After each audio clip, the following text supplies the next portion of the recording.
ఈ వీడియోలో మనం పేపర్ కటింగ్ చూద్దాం. బ్లౌజ్ ఇది ఫ్రంట్ పార్ట్ పేపర్ కటింగ్ చేస్తున్నాను. ఫస్ట్ హైట్ చూసుకున్నాను. హైట్ 14 ఉన్నది. మనం కుట్లకు అటు ఇటు ఇడిచిపెట్టుకుంటే 15 తీసుకోవాలి. ఆ పేపర్ మీద 2 సైడ్స్ కొలుచుకోండి. ఫస్ట్ 2 సైడ్స్ చూసుకొని కరెక్ట్గా మెజర్ చేసుకోర్రి. 14 ఉంది, ఎక్కువ గుంజకండి బ్లౌజ్ను. 15 పెట్టుకొని మార్క్ వేసుకోవాలి. స్కేల్ బట్టి మీరు నీట్గా వేసుకోండి మార్క్ మొత్తం. ఓకే, లాస్ట్ వరకు వేసుకోండి. తర్వాత మనకు పక్కలో ఎంత ఉన్నది అనేది అది చూసి మనం అది కొలవాలి. నాకు ఇక్కడ 11.5 అట్లా 12 వచ్చింది. మీరు పక్కలో కుట్లు బట్టి తీసుకోండి. ఆల్రెడీ అక్కడ నేను కొలిచాను, దాన్ని బట్టి మొత్తం నేను ఒక లైన్ వేసుకుంటున్నాను. అక్కడ కింది వరకు వేయండి అలానే. తర్వాత హైట్ కరెక్ట్ ఉందా అని చూసుకున్నాను. సేమ్ అన్నీ అలానే చూసుకోండి కరెక్ట్ ఉందా లేదా అని.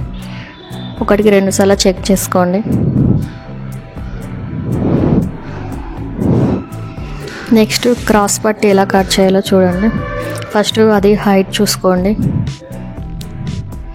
ఉక్స్లు పెట్టే కాడ చూసుకోండి. నెక్స్ట్ ఇక్కడ లాస్ట్లో చూసుకోండి హైట్ ఎంత ఉందని చూసుకొని దానికి కుట్ల మందం కొంచెం ఎక్కువ పెట్టుకొని మార్క్ వేసుకొని అక్కడ నుంచి ఇక్కడికి లైన్ ఒకటి కలపండి.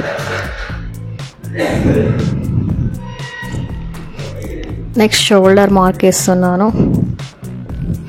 5 ఇంచెస్ అలా వేస్తాను. కిందికి కూడా సేమ్ 6, 5.5 అలా వేయండి.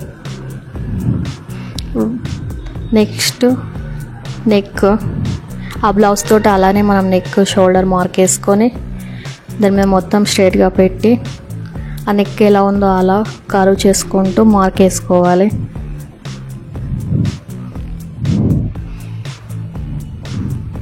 నీట్గా రౌండ్గా వేసుకోండి కరెక్ట్ వచ్చేలాగా. దెన్ పేపర్ కట్ చేసుకొని అన్నీ మళ్ళీ ఒకసారి చెక్ చేసుకోండి కరెక్ట్ ఉన్నాయా లేవా అని. ఓకేనా, ఈ వీడియోలో ఇది పేపర్